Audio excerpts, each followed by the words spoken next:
Queridos amigos, estamos no início da terceira semana da Quaresma e os convido a refletir sobre o Evangelho do dia, que está em Lucas 4, dos versículos 24 a 30.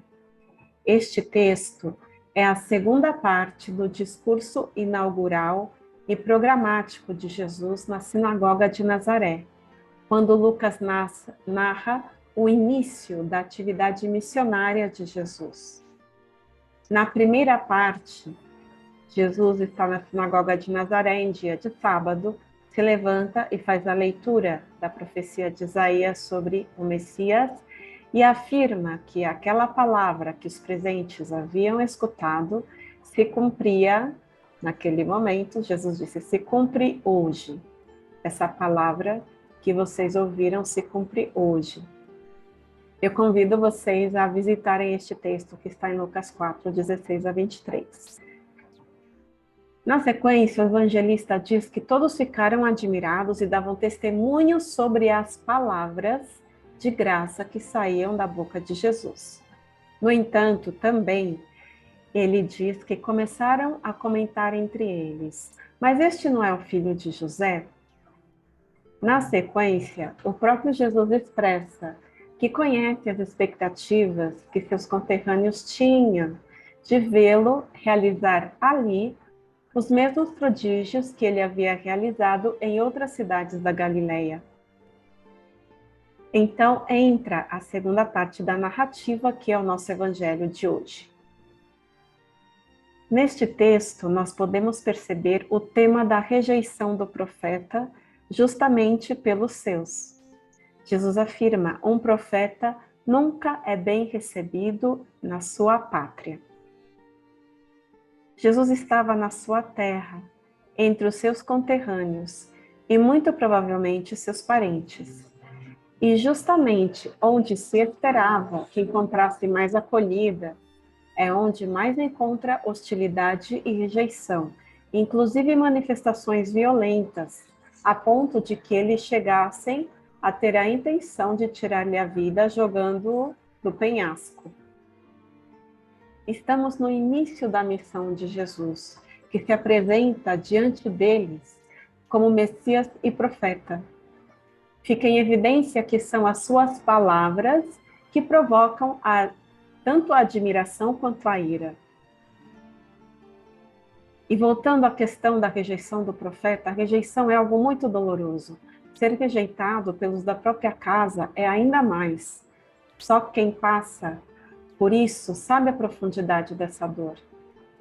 E aquelas pessoas rejeitaram não apenas a pessoa de Jesus, mas a sua palavra profética e ungida, palavra que alertava para a possibilidade de não perceber a visita de Deus mediante seus profetas, atitude que impede a acolhida da palavra, que chama a conversão e que oferece a salvação. Ao longo da história, Deus fala mediante os profetas.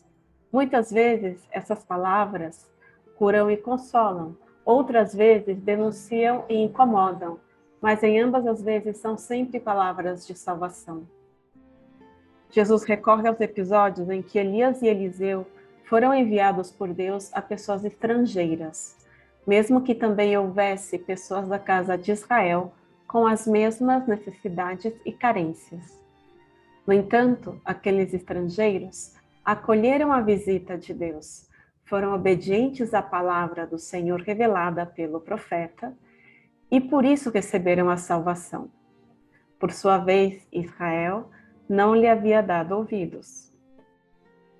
Vamos nos deter por um momento, imaginar a imagem que o evangelista nos propõe ao final do relato. Cercado de pessoas cheias de ira e animosidade, Jesus passa pelo meio delas e segue o seu caminho. O que isso sugere a nós, que hoje lemos e escutamos essa palavra? Como seguidores e seguidoras de Jesus, podemos aprender muito deste episódio narrado por Lucas. Eu lhes proponho duas reflexões. Em primeiro lugar, ser profeta, a exemplo de Jesus, implica fidelidade para anunciar o reino e denunciar aquilo que se opõe à vontade de Deus.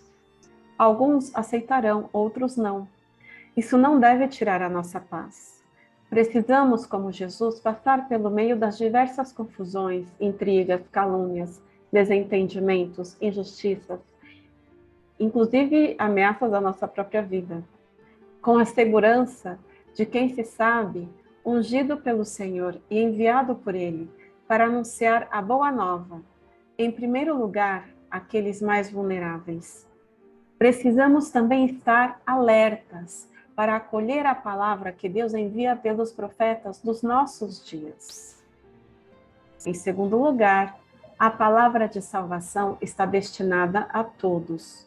O fato de que ela não se estanque em apenas um povo, e menos ainda naqueles que eram os primeiros destinatários e a rejeitaram, nos indica que não devemos esmorecer ante as dificuldades e menos ainda ser omissos. Os exemplos que Jesus evoca mostram que Deus enviou os profetas Elias e Eliseu a pessoas vulneráveis, 2 estrangeiros, um homem acometido pela lepra e uma mulher viúva. Realidades que os colocavam em condições de insegurança e marginação social. Podemos dizer que encontramos neles as periferias existenciais do seu tempo. Hoje, também o Espírito nos envia às periferias existenciais.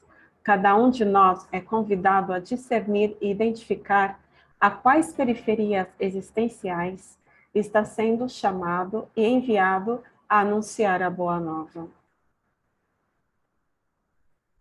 Que permitamos que o Espírito Santo nos conduza neste tempo de Quaresma.